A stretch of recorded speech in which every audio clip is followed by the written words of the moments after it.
We're live. Okay, this is the Senate Education Committee, Tuesday, February 10th. Continuing our work, much of today is around, and there's Pepper now, it's around the next steps with Act 73. And so we're going to start off with Legislative Council St. James and Tucker Anderson talking about the state board authority to require people to work, just so as we go forward, we understand the parameters of what we can and can't do, or what we can and can't require if we were going to head in that direction. So we talked to last week, a week and a half, it's like we're getting ready for this. So I know you have some slides. No, we have no fun. Okay. We're just going to talk. We're just going to talk. Okay. Well, before is we all know it. Everybody knows everybody here. So you're on. Great. Beth St. James, Office of Legislative Counsel. And Tucker Anderson. We have not rehearsed any. We have not.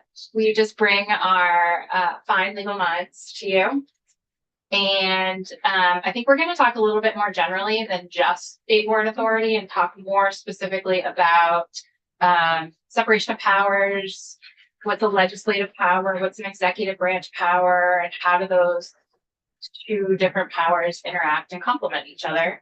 And then more specifically, we can look at Act 46 and Act 49 related to an actual example of some of that. And then the one case you want to talk about. Athens, yeah. Yep.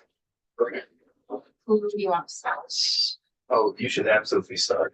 Great. You had it rolling. Okay. You teed it up. I just love to hear myself talk, so it doesn't really. Okay. That's for what we're talking about.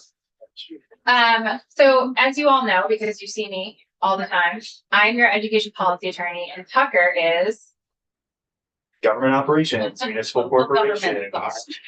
charters. Ooh. So when we talk about school districts, you often hear me and my colleagues and other folks in this area talk about school districts as municipalities. And that concept has come up a lot as we talk about education transformation and perhaps taking our 119 school districts down to a smaller number. Now, whether that is through a voluntary process, an act of the legislature, or something in between is a policy choice for you all to make, or maybe you don't do anything. Also a policy choice. But when we talk about school districts as municipalities, that has some very important context and meaning. Some of it is related to taxing capacity, which, as we know, in the education world is extremely important because that's how we fund our education system here in Vermont. But the other piece of that, and I'm going to throw it to Tucker, is that our Constitution kind of lays out the supreme powers of each branch of government, right? And it is our guiding star when we're looking at state law.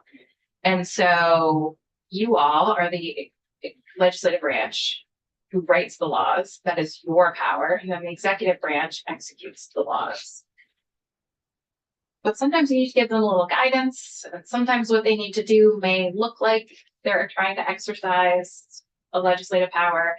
And when it comes to municipalities, there's some very specific language in our Constitution about the creation of municipalities. So starting from the top, the Vermont Constitution. You know, I realize I should have set this up a little bit better as we're starting here. So as we were talking, I was over at Ledge Council, and we were talking about Act 46 and the notion, the fact that Act 46 contained language that allowed the state board to force districts to merge under some circumstances. And we were talking about how that might or might not fit into what we do going forward here. And Beth made the point to me that it's more complicated than you might realize. There are requirements and things you have to do in order for the courts to allow that. So as we're going forward and as things are going to work in this committee, so I think it's important that we understand those parameters. So I just want to make sure know why we're doing this. So now That's great pretext. The Vermont Constitution is the great constraint on the plenary authority of the legislature. Right? And this branch of government has all of the governmental power and most importantly, the core lawmaking functions of state government. Working within that in Section 6 of the Vermont Constitution, the General Assembly is granted expressly the authority to constitute towns, cities, and boroughs. Borough is a very unique term that was borrowed from the Saxon Constitution because we took our Constitution from Pennsylvania. All right. In addition to that, the General Assembly is granted the express authority to grant charters of incorporation broadly.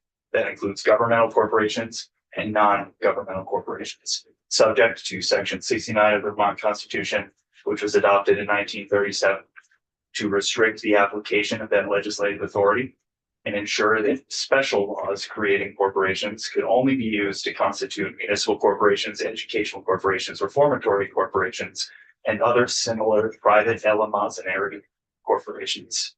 And that for all other purposes, general law would be used to grant corporations within the state. There was also a reservation at the end of that section that allowed the General Assembly to modify, alter, or repeal granted charters of incorporation moving forward because of a very interesting case in the 19th century, Dartmouth College. So with that in mind, it has been the holding of the Vermont Supreme Court through multiple centuries that the creation and alter of municipal corporations is a core lawmaking function of the General Assembly, and that in all other contexts, it is exclusive to this branch of government and is non-delegable, with the exception of one decision in 2019, which said that because of the custom and history, not only in this state, but in other states, of delegating specifically for the creation of school districts, a portion of this authority to co-equal branches of government, or occasionally down to subordinate units of government, it is okay to delegate that core lawmaking function, provided that it meets the standards, what the legal community, the courts call the non-delegation doctrine. I know Beth is ready to explain in great detail, but the summary note is that you have to build channels that guide the flow of legislative power and provide sufficient guidance to the other branches of government to whom you are delegating your lawmaking authority and the exercise of that authority, not in the discretion to sit in your seats and determine what the law shall be. You do this all the time with rulemaking authority that is granted to executive branch agencies. Say that again. Rulemaking is not an executive branch. It is not an executive branch power. It is a delegation of your authority. Similarly, if at some point in the future, you are going to grant an executive branch agency the authority to create school districts, that is your power that is being delegated and must be appropriately constrained in order to meet constitutional requirements. So the starting point is no. But if you, yeah, okay. Yes. Yep. So what's the relevance of that particular topic to what we're doing here? So I haven't heard anybody yet say we're going to delegate district forming to some other group or body. Well, Or is there's, that an option? it's an option. I believe it. Yeah,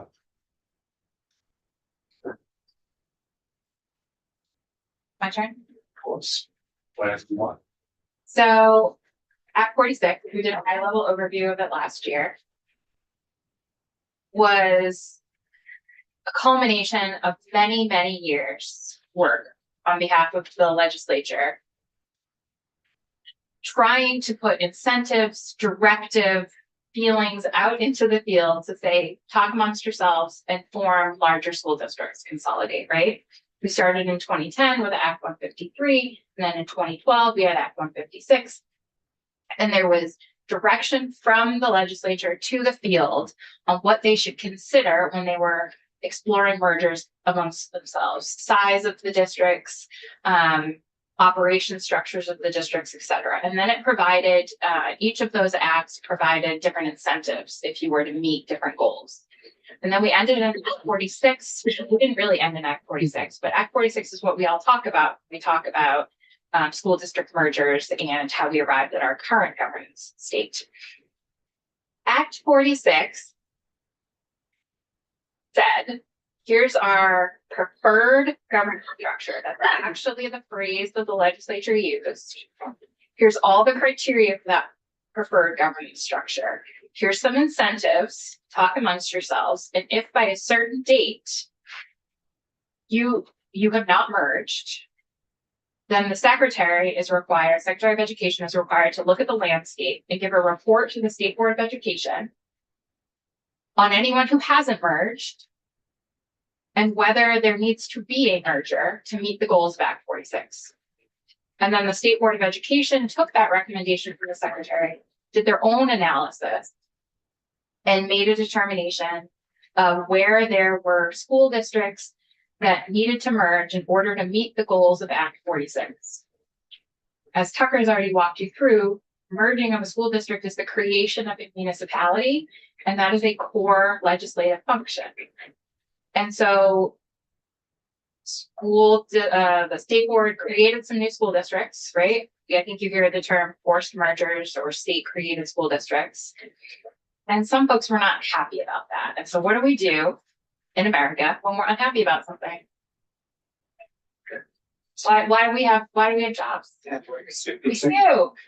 So a number of school districts, school boards, parents, students, and taxpayers got together and they challenged Act 46 implementation. And there were a number of challenges, and we're only going to talk about that one, that improper delegation doctrine challenge today. If you have questions about any of the other questions, including statutory interpretation, I'm happy to talk about them at another time. Yes. I just want to make sure that the two young students in the back understand there's a quiz. Okay.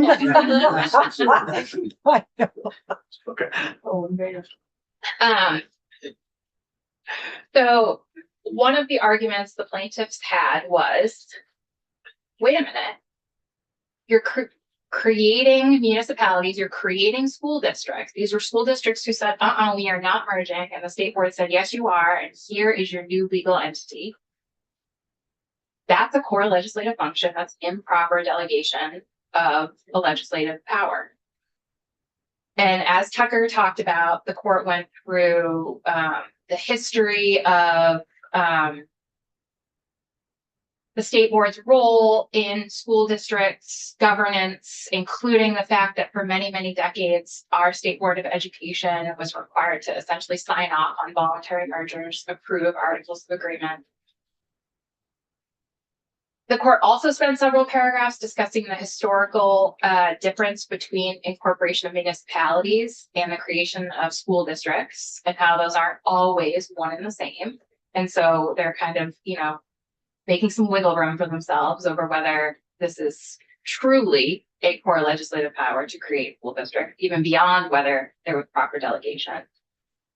And they ended up saying, you know what, this was fine because, and I'll read directly from Act 46, there was more than sufficient guidance to satisfy the lawful delegation standard. Acts 46 and 49 set forth detailed legislative findings and explicit policy goals. Further, the laws specify preferred and alternative school district governance structures for the board to approve based on explicit conditions and criteria. Further still, the law set forth detailed processes and procedures by which the agency and the board must consider the state's various proposed school districts, all within the confines of the law's policies, goals, and criteria. Indeed, it is difficult to imagine more specific guidance for the board to apply its discretion than the bounds of the authority delegated to it by the legislature. Did the court go through Act 46 and tell you exactly what was helpful in them making their decision? Nope. That's as specific as they got. So The goals of Act 46, they said were important. The processes and procedures that the state board was to use, the identification of the preferred and alternative school governance structures are those channels that Tucker was talking about. There was really no discretion on the part of the board. Well, there was discretion, but the legislature had narrowed their discretion significantly by controlling the process that the state board was supposed to comply with, by controlling the goals that their decisions were supposed to meet, the different types of school districts, the preferred and alternative school district structures. Those were all of the constraints that the legislature put on that power that it delegated to the state board. And the Supreme Court in 2020, so this is a pretty recent case, said that was enough. There was no improper delegation here. But the court didn't go through and say, and this is what did it for us. So there is no, we can walk through, and I have a list of, I think, the sections that I look at and think this is definitely something that the state board was, the Supreme Court was looking at in Act 46. Some of them are specifically called out. I think some of them are not specifically called out, but it's kind of a no-brainer. But there's no boxes to check.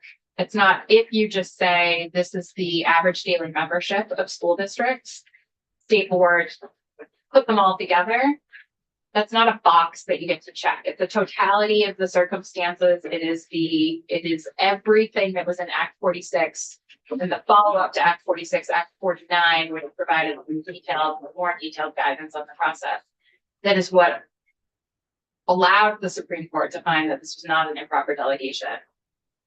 All that to say, I don't know if you were to give the state board power to create new school districts, if the Supreme Court is going to decide the same thing, right? For many different reasons.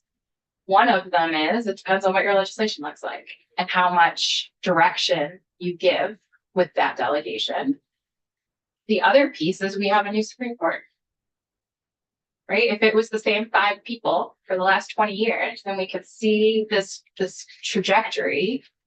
That's a different potentially analysis than when you have changeover in general, regardless of who the person is.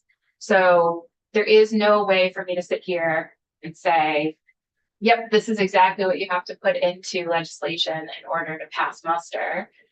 But it does give us, at the Athens case in Act 46 and Act 49, does give you some examples of where the Supreme Court has found in the past, relatively recent past, that with this guidance, the delegation was proper.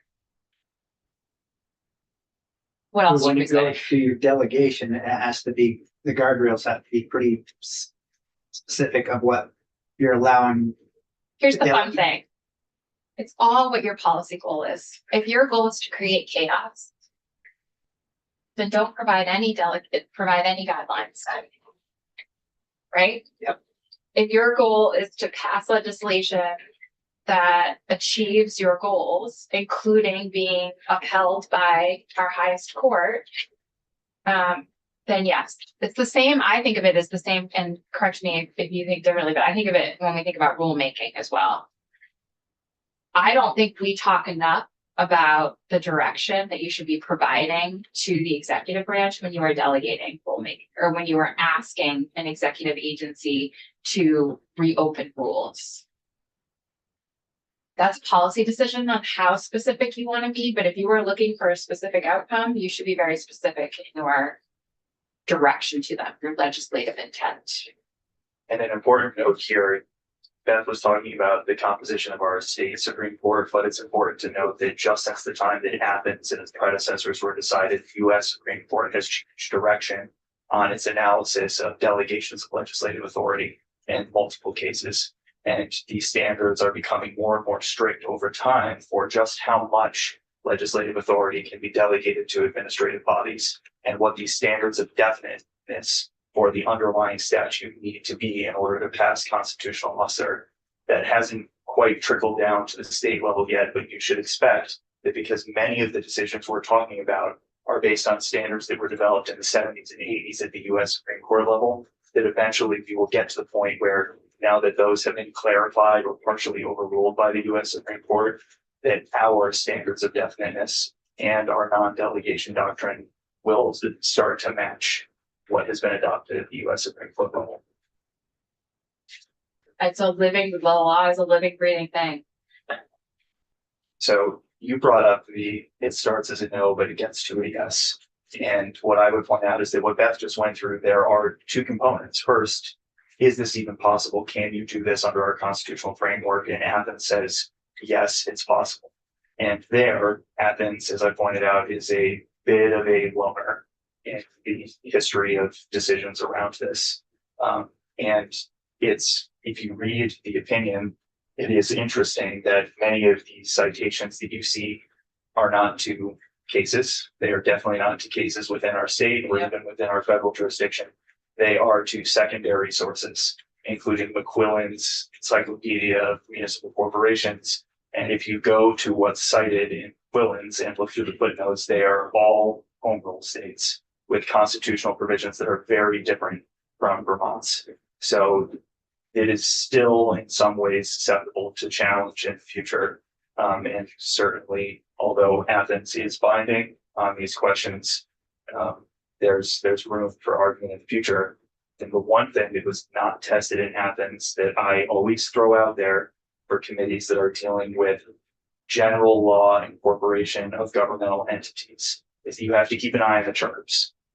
Because if a school district that had a Title 16 appendix charter had some portion of that charter altered by the board as part of the reorganization, that could have been a basis to point at, wait a second, now the executive branch is effectively repealing a statutory provision codified in Title 16 appendix, or they are altering a component of state law codified in statute. And that is interference with the core lawmaking function at its heart, right? That didn't happen in Athens, but it could easily happen if the General Assembly were to delegate the authority to create new school districts without having something that supersedes existing chartered school districts. I believe we have 2 school districts that still are operating under a charter, and one of them is Winooski. This is what, Winooski. so thinking about a map, if there were to be a map, what does that as a practical matter for us as well, if we were looking at a map? If you, the legislature, are creating those new school districts, that is well within your purview. In fact, it is really truly in your purview. Override the charter. Oh, yes, you can supersede. Yes, absolutely. There's language that one sentence. Yep. And you would supersede articles of agreement the same way. What's the other one, by the way? I think it's somewhere down in Bennington. I want to say North Bennington. I can look it up. I offline and get back to you, but There's still references to school districts that are also scattered throughout Title 24 appendix and the town, city, and village charters as well. And there's been a bit of cleanup over the years, but they're still out there. that is not only in Title 24 appendix, but the Title 16 appendix. There are still many, many, many educational charters that are no longer operating, but are still on the books. And would be a great project many years from now when Tucker and I are not here to do it. But that is in all, as you all continue this conversation about education transformation, is a bit of housekeeping that is really not housekeeping. It's a little bit more important than that we need to keep in the back of our minds. We'll schedule it for 2050. Perfect. We'll stick it on to the. So Daphne has posted the Athens opinion on your website along with links to Acts 46 and 49. As Tucker said, it is really interesting. There's so much citation to cases outside of Vermont when we're talking about the history of how creation of school districts has been treated in the past, which is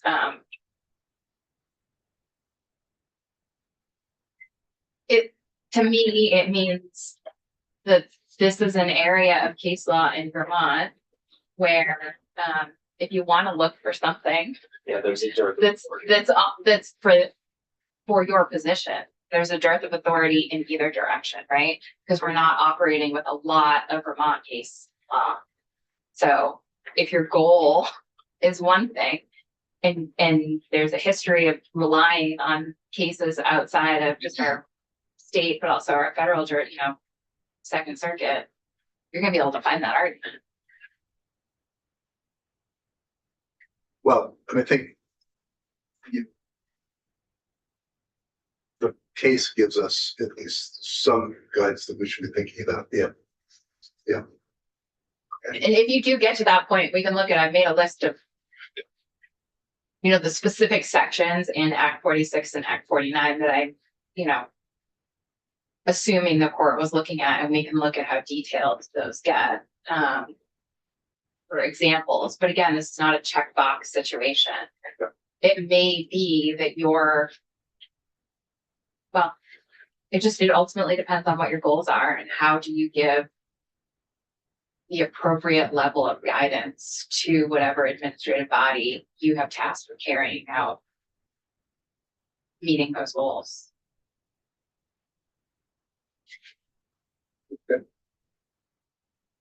Yeah, we saw, frankly, saw in Elkhart, the results of the less than clear statute that. Yeah, so we're not, Litigation. yeah, and we're not even getting into the very limited, grounds on which rules can be objected to and how important legislative intent is for that, and the burden shifting when it comes to litigation and enforcement and all of that. But just in general, when you think rulemaking, please be specific. Yeah. We saw the results. Senator Williams. For Tucker, what's a reformatory corporation? That would be a prison. Prisons. Yeah.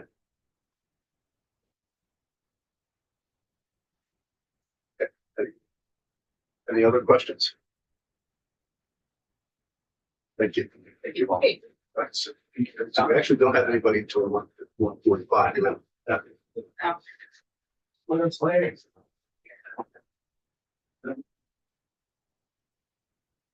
Thank you.